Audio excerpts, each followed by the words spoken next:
Well, good afternoon. Welcome back to Sawmill, everybody. Happy Monday. My name's Bill. This is Pirate Solutions Forestry. I've got kind of a cool project going on here and a bunch of things to talk about. I just got back from Norwood. Been up there for 5 days up in Barrie, Ontario.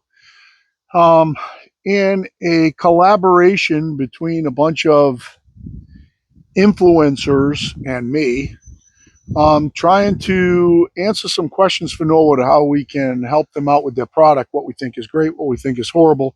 And they had a big open house for a couple of days. Dave Boyd was there cutting, and it was a lot of fun. I just got back last night. I hate cities and I hate travel. So flying through Boston and Ontario is just not my cup of tea. So I'm back out at the sawmill, and I figured the first thing that I wanted to do was pay for my trip. So cut myself a big log here, and I'm going to pay for my trip today and tomorrow. I'm kind of sketchy on the weather here, but I got to prep this log. As you can tell by the size of it, this will not go through my Norwood sawmill. It's so big that I can't even make a top cut on it and cut it in place. This has to be chainsaw milled. So that's what I'm going to do. My slab guy, Plymouth Live Edge, by the way, if you want to look them up, Plymouth Live Edge, Thatcher Smith buys slabs from me pretty much weekly. So it's kind of like a neat little thing. I can run them some slabs on Monday and make $300 or $400 and come back and then do the rest of my work that week. Well, this is going to yield a little more than that. I charge them $1 a board foot, just like everything else. And we're going to get at this. I'm going to show you around this a little bit. We're going to do what I need to do, which hopefully you're going to find cool. If you don't find this stuff cool, then sign off and go watch TikTok videos. But this log has a couple of challenges, some unique, some not unique. And we have to get it down to basically just below 48 inches so that my 48-inch mill with a 56-inch bar will fit through it. The way that's sitting right now, this is the narrow way facing up and the thick way facing down. Facing down, this end I think is about 42 right here. That'll fit fine. That end is a little bit too big. I just got to trim a couple of the ears off. No big deal, but I'm going to show you what I'm up against. And then at the end of the video, we'll talk a little bit about what's happening at Norwood. For those of you who have a short attention span, you won't hold on anyway, so it doesn't matter. And I may do another video just talking about the Norwood trip. I did shoot a video up there on my way out. The sound wasn't great because there was music playing in the background, a lot of residual noise. If you listen to it on headphones, it sounds great, but if you don't, then it kind of sounds shitty. So, and that's also going to lead me to another announcement about the channel, which I think is going to be pretty exciting. It's exciting for me anyway. So as you can see, we got this big leader sticking off the side here. What I want to do with this log is I want to saw it this way, right? So I could flip this flat side over here down on the ground, and then I could put my ladder and shim a ladder across the top of this thing and shave it off, but that would take a bunch of setups. So what I'm going to do is I'm just going to go across this and rip this big chunk right off. Let me see if I can get you a good view of how big this is. This is a pretty big chunk of wood right here. So what I want to do is I want to kind of come in and rip it kind of like this, a little bit perpendicular. It doesn't really matter. All I need to do is when I flip it over, I need it to sit there. So kind of perpendicular to this edge right here. I got to rip that off. Now I don't need to go to chalking lines and shit like that. I'm going to start, I think I'm going to come back this way. I'll probably start down there, get down, and then rip back. And over here, I'm going to be falling through. And then when I get on that far end, I'm going to get pretty close to the ground. I'll probably have to beat a couple of wedges in it. But I kind of want this to go. If you see that face over there, I want this edge to kind of go in that direction. So it's not going to be super deep. Maybe 24 inches or so. I got a 36 on the Monster Ported Built by Me 660 here. They're pretty monster saws. It'll have no problem doing this. It would have no problem pulling the 56 through it. What I'm going to do is I'm going to get you guys set up, pause you, and I'll fire this thing up. We'll come back. We'll start you up, and we'll get to ripping. This is going to be a cold start. I just got that saw back. I lent it out to a tree service who needed a big bar, and the tree services around here don't have a lot of big saws. So they were cutting a big job. They asked me if they could borrow one. They borrowed that one. It was waiting for me when I got back from Ontario. So hopefully it feels pretty sharp. Hopefully everything's good. It feels plenty sharp enough to do this. And also I want to go into these gloves. Mechanics saw my forestry glove review on the Husqvarnas, and they said, we want you to test out some of our prototype gloves. So they sent me some free, and I am going to test them out. I'm actually going to be wearing this pair today. This is a pretty cool pair right here. It wouldn't hold up to saw bands and stuff like that on the bandsaw mill. This pair would, which is probably why they sent me these two pairs, because they know that I like gloves that fit tight. But I'm going to start with wearing these. There's no name on this or what it is. I know that it's a prototype. It's got a prototype number on it. And they're thinking about producing them, but they want feedback and how they can improve them and stuff. So I'm going to be working on that too. So I'll be wearing those. I think you guys saw I get my chaps on. For what reason, I'm not sure, but hopefully it'll make somebody feel better about themselves. I'm not sure what the best angle is going to be. I might move you. I think I might just do it like this. So I'm going to pause you guys, fire that saw up, and we'll come in and we'll start shaving and see if we can shave that big chunk off so we can flip it on its side and have it sit there. All right, so we're going to fire it off and get to ripping here. I'm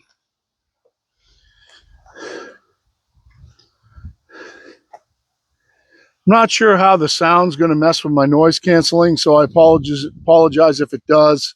I'm not a big fan of the noise canceling. I think that I would just rather run these with no mics, but everybody always complains when I run with no mics, so I'm going to run it with the mics on. There's going to be some noise canceling.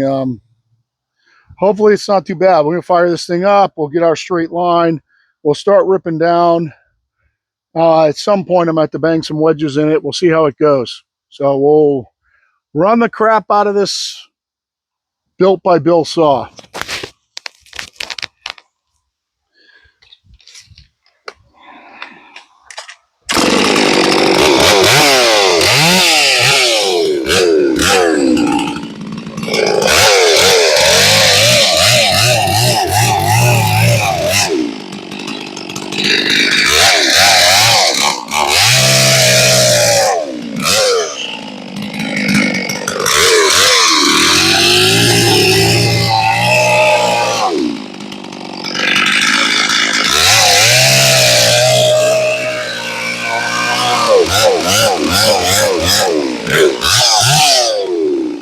I think that'd be a good line. Trying to hold it right.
let's see where it's hanging on. I think it might be hanging on down here a little bit. Wobbling pretty good. The thing I've got to be careful of is that this doesn't come off and it rolls over on me. I think it's hanging on down here a little bit. We'll try to take out a little bit down here. The current's not closing up yet. I think I'm pretty much through the whole way. We'll cut this down all the way here.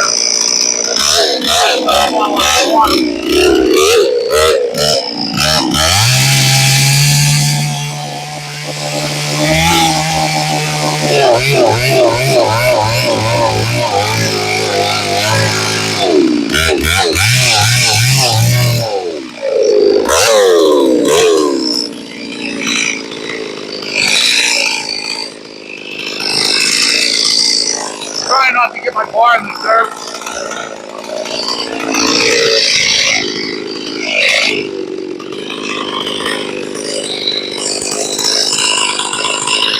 You can tell by the way it's flexed.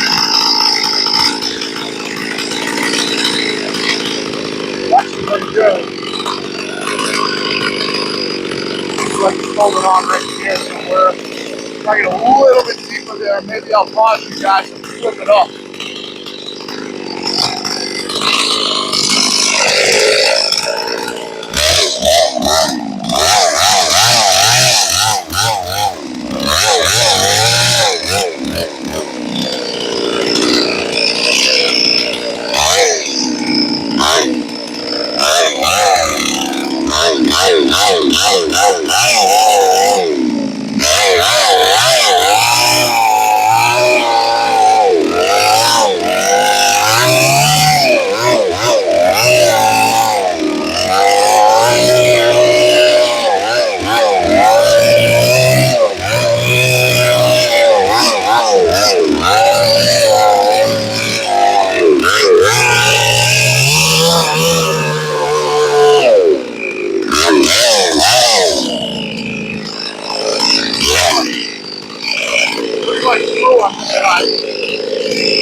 Yeah, it's moving pretty good.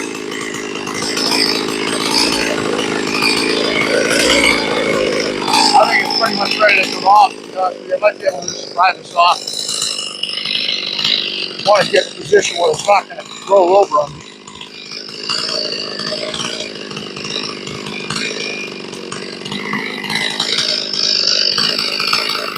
These fucking bugs.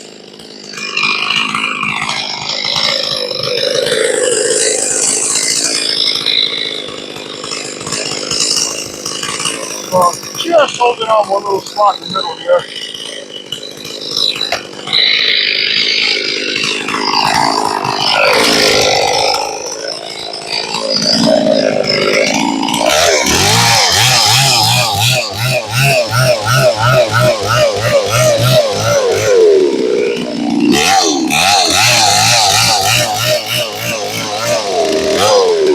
Try not to get the rocks full dirt, full squirt.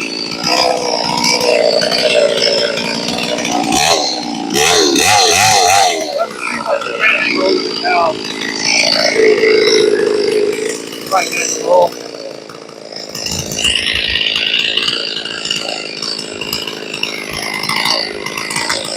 Yeah, looks like it's going to come off.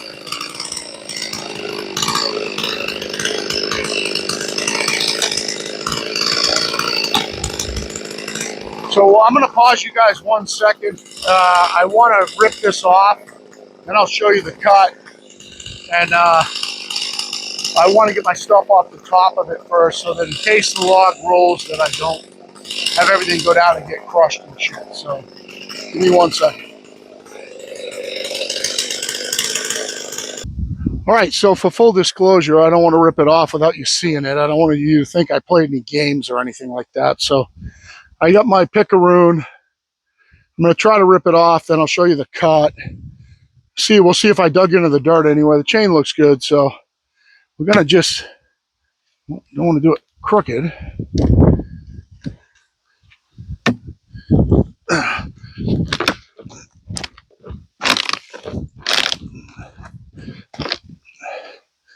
So I'm just holding it on by one little piece down there. Probably just hacked that off with the axe. Log looks pretty stable.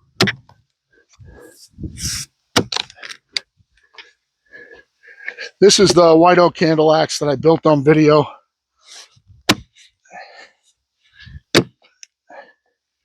Really haven't had it out a lot, to be honest with you. It should just be in my truck all the time.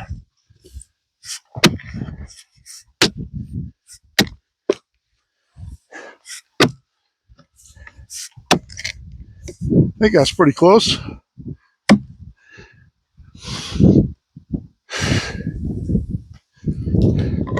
It's a pretty big cut.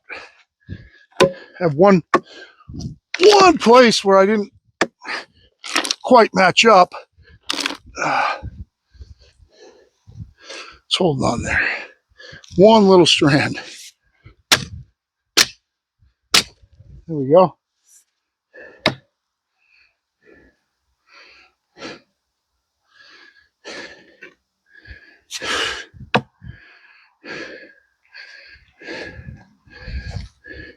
I don't see any marks in the dirt. That's good. I'll give you a look at it. So you can see kind of where I went in from this side and shot in. Didn't line up super perfect. And then the other side, what was happening is that the log that was sticking out was kicking me funny. That made me stick in off my original line. Then I ended up finishing my original line. It made me angle there, if you see that. You see that angle on that top there? That's because the bump on the log out there is making the saw go like that. But overall, you know, it didn't take very long, and I was trying to keep the saw out of the dirt. So now we get this chunk. Now we got a piece that we can set on its side. Yeah, that's pretty good too. If you look at the line versus the other line, we'll set that. I'll probably, you know, in all honesty, I'll probably mill it down from this side, probably flip it the other way and set my ladder on here and mill it down from this side. That'll be a nice stable spot for the ladder. So that's kind of the next step, is to get this thing. I think I'll mill it right where it is. I've got to come and get this chunk out of here. Let me get my headphones off. Let me pause you guys. All right, so hopefully, let me make sure I get you guys in frame here. We'll talk a little bit about what happened at Norwood and the new direction for the channel a little bit. So, like I said, I was up there 5 days, came back late last night. It was a long travel day yesterday. Norwood is unlike any company I've ever worked for or I've ever worked with. I've worked with a lot of manufacturers in my life. In my young life, that was all I did all the time, all the way up through my early 20s. Manufacturers all around the world. Norwood is a very unique experience because what I've always found is that when you go into any type of round table meeting or anything like that, all the department heads think they know more than everybody else. And they're always very standoffish, so when you offer advice, they're kind of like, yeah, whatever. Norwood was not like that at all. They listened. The CEO was taking notes when I was talking. The CFO, I went out to dinner with them. They listened. They understand that they're not sawyers. They don't do this stuff. Now, they do have, you know, a few sawyers on staff. You know, Brian Chelswell, Trevor Greenhalgh, Kelly Rogers. They're all sawyers.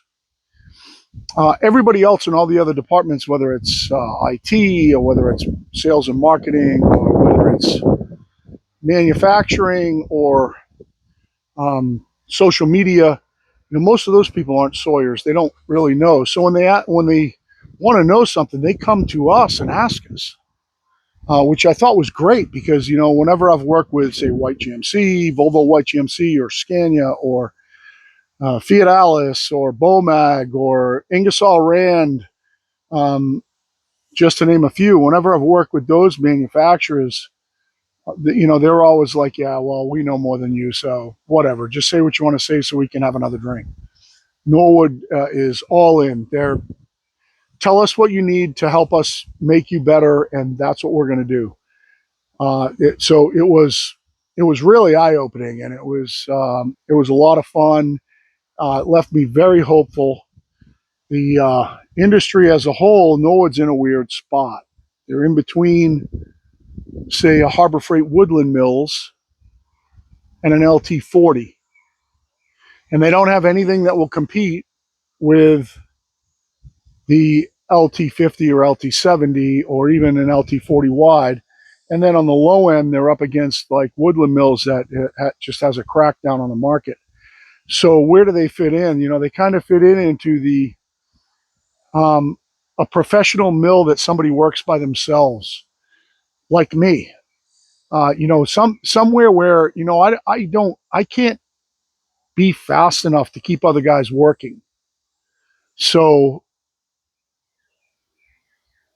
my mill's perfect for somebody working by themselves in a production setting. A Sawyer that, or on the lower end, mills that, for the hobby person. And I think it's important that they identify who they are and what and the market that they're looking at. However, the way that they're set up with Barrie, Ontario, and they have a place down near Buffalo in New York, most people that buy a Norwood mill have to buy it sight unseen. They go on the internet, they do research, they watch Dave Boyd videos, or hopefully they watch my videos, or they watch somebody else, and then they got to call up and spend $15,000 to $30,000, or on the lower end, maybe $5,000 to $10,000 on a mill that they've never seen and never touched. And that's, I think, a significant hurdle for Norwood. And I voiced that. So what we're hopefully going to be working on is Norwood wants to open up a dealer network nationwide, maybe even international wide. And what we want to do is help bridge them to that level so that people can go in like at the open house and try the mills. Before you buy it, actually cut with it, see it cutting. So what we propose to them is that somebody calls from Massachusetts and is interested in a mill, they send them to me and we cut some wood and they get to try out the HD36, which is kind of the flagship of their model line. And then they can make an informed decision. So that's really what happened. I know most of you haven't hung on this long. I'm talking to air right now, but my goal is to chainsaw mill this thing, test out these gloves. These fit really, really nice, which is one of the prerequisites of what I like in a glove. We're going to see how they hold up. And then I'm going to test the other pair against, when I'm doing bands and stuff like that, and see how fast I can rip these gloves up and then give mechanics back my feedback. Big shout out to the other influencers, creators. They're more creators. I'm more of a guy that just videos what I do.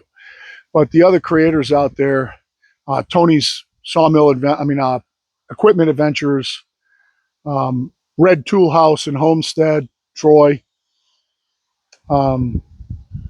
Warren out at, oh boy, Bear, damn it, I can't remember the full name of his website. I'll post it up in the description. And Jean up in Quebec. I'll post up their YouTube channels in the description to this video. So if you guys want to go look at them, or if you haven't been watching them like I have for years, they're great, super guys. They want to help me kind of go to the next level. So I think what we're going to see in the very near future here are more professional videos out of me, more on the creator side.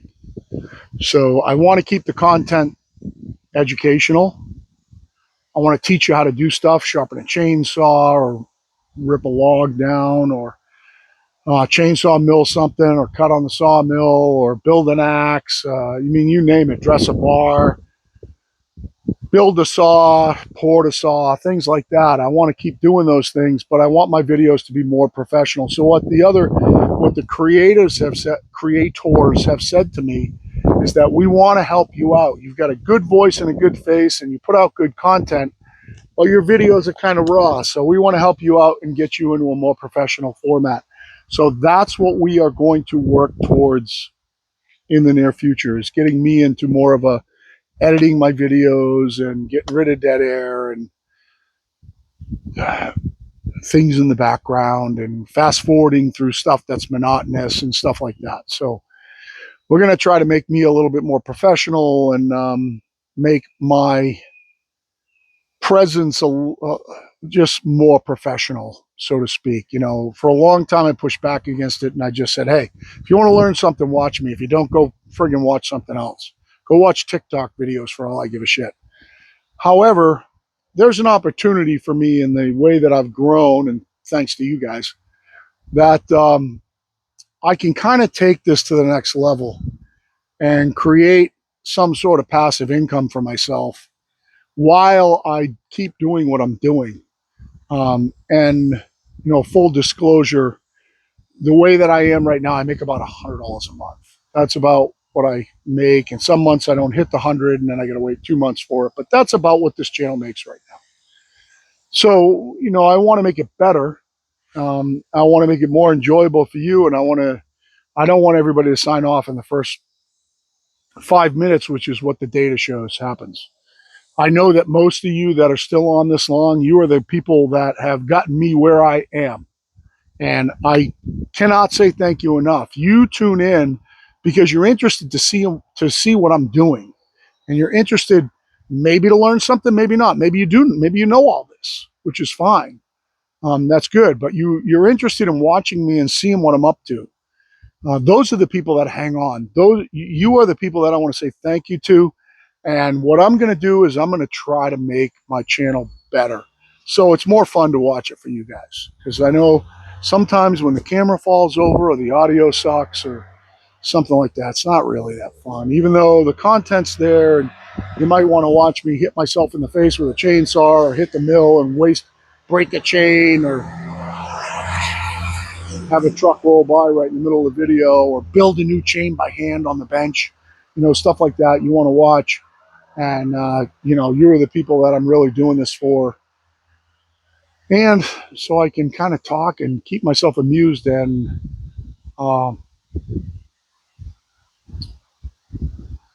hopefully make some sort of income as I do it. You know, I enjoy making the videos. I enjoy talking. Makes my job longer. It turns something that takes 10 minutes into an hour. However, I think it's important to get the information out there. So for now, I am going to do some measuring down there. I'm going to trim those ears off. Right now, that's pretty big. Danny's sleeping under the truck. I got to get it down under about 46. Right now, this is 52